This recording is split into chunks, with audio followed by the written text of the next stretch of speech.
Le mot Allah signifie la divinité. Mais qu'est-ce qu'une divinité? Eh bien, la divinité, c'est toute personne ou objet pour lequel on voue un culte. En d'autres mots, cela est l'adoré d'une personne. C'est-à-dire que si une personne adore une vache, la divinité de cette personne est la vache. Si quelqu'un adore une pierre ou plusieurs pierres, eh bien la divinité de la personne est une ou plusieurs pierres. On revient un peu à la définition donnée du mot Allah. Certes, Allah est commencé par une définition, c'est-à-dire on dit la, puis on dit divinité, la divinité. Donc le sens qui est voulu, c'est-à-dire la seule divinité en droit d'adoration. Celle qui est seule sans associé.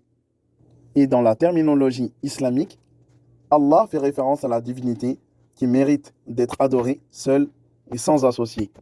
Allah est l'attribut parfait de la divinité par excellence. Pourquoi c'est lui seul qui mérite l'adoration? Eh bien, pour t'aider à comprendre cela, je t'invite à écouter certains de ses plus beaux noms. Allah est le tout miséricordieux. Tu peux l'appeler le tout miséricordieux. En effet, que tu sois croyant, que tu lui tournes le dos, il donne à chacun de par sa miséricorde. N'est-ce pas que celui qui respire, respire l'air d'Allah? Pourtant, peut-être il n'est pas croyant. N'est-ce pas que celui qui a des enfants, qui passe par des moments de joie, il reçoit tout cela d'Allah? Qui d'autre, quand tu vas lui tourner le dos, il va être miséricordieux envers toi. Il va t'aider à passer les moments difficiles. Celui qui sera toujours disponible pour toi, même si les autres ferment leurs portes. Il est Allah, le roi des rois. Qui d'autre ne peut avoir de supérieur? Qui d'autre peut faire ce qu'il veut sans pour autant rendre aucun compte à quelqu'un? Il est le créateur suprême, celui qui a créé parfaitement à partir du néant et sans modèle. Il est celui qui donne la subsistance à tous. Il est Allah, l'unique. Il est le plus grand. Allah est celui qui a créé Adam et Ève. Allah est celui qui a noyé le peuple de Noé. Allah est celui qui a choisi Abraham comme ami intime. Allah est celui qui a sauvé Lot de son peuple d'impies. Allah est celui qui a choisi Isaac pour qu'il soit l'ascendant de beaucoup de prophètes. Allah est celui qui a choisi que Ismaël soit l'ascendant du dernier des messagers.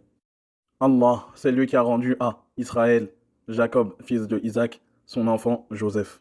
Allah, c'est lui qui a choisi David et Salomon et leur a enseigné le langage des animaux. Allah, c'est lui qui a parlé à Moïse de vive voix et qu'il a fait que son frère Aaron l'assiste dans sa diffusion du message. Et Allah, exactement comme Adam, il a fait que la naissance de Jésus se fut sans présence de père. Et il a fait que par sa permission, il pouvait ressusciter les morts. Allah, c'est lui qui a choisi Mohammed et l'a suscité au peuple arabe et il est le meilleur des messagers. Que la paix et les éloges soient sur tous les messagers d'Allah. Des messagers qui ont tous prêché ton unicité.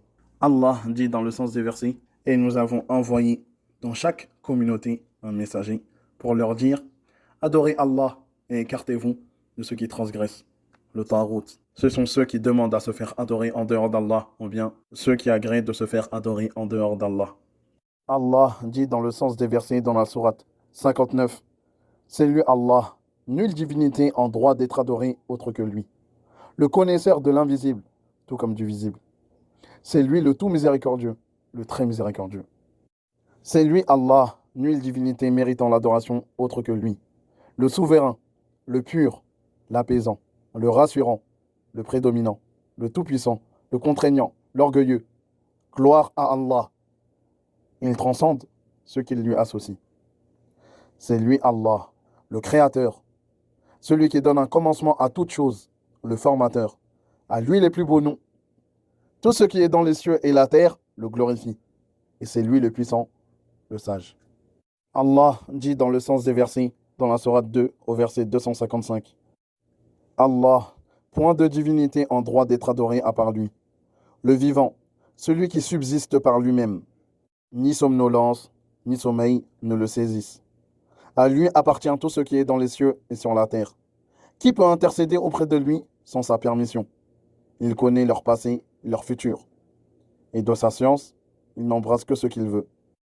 Son repose-pied déborde les cieux et la terre, dont la garde ne lui coûte aucune peine. Et il est le très haut, le très grand. Mais quelqu'un, tout de même, pourrait dire, comment je peux m'assurer qu'Allah existe?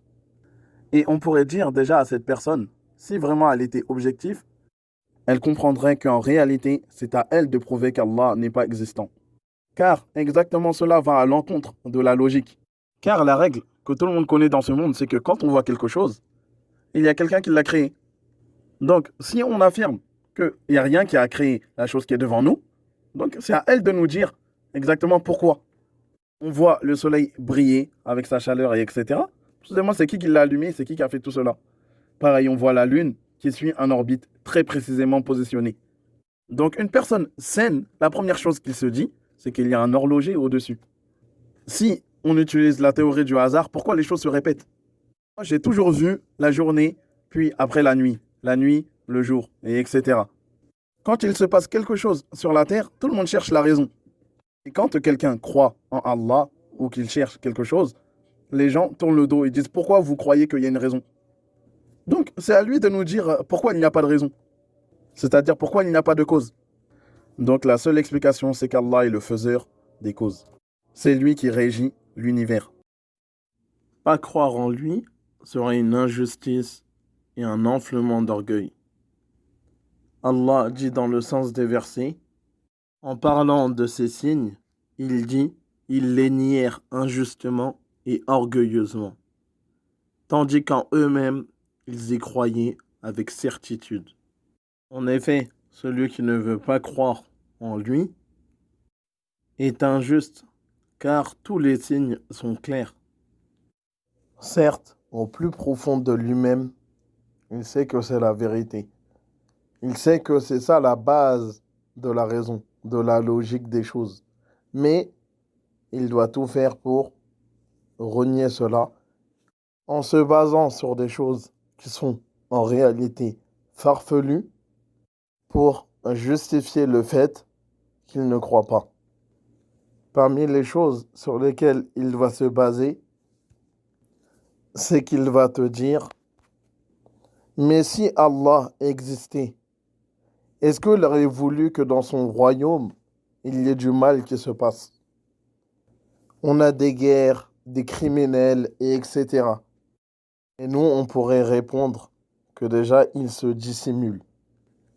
Ce qui nous importe à nous tous, c'est d'abord de se soumettre, d'accepter que nous avons été créés.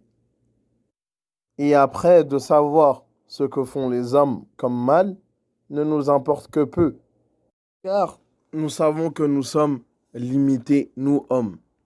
Car on peut crier à une injustice, car on ne juge qu'avec ce que l'on voit.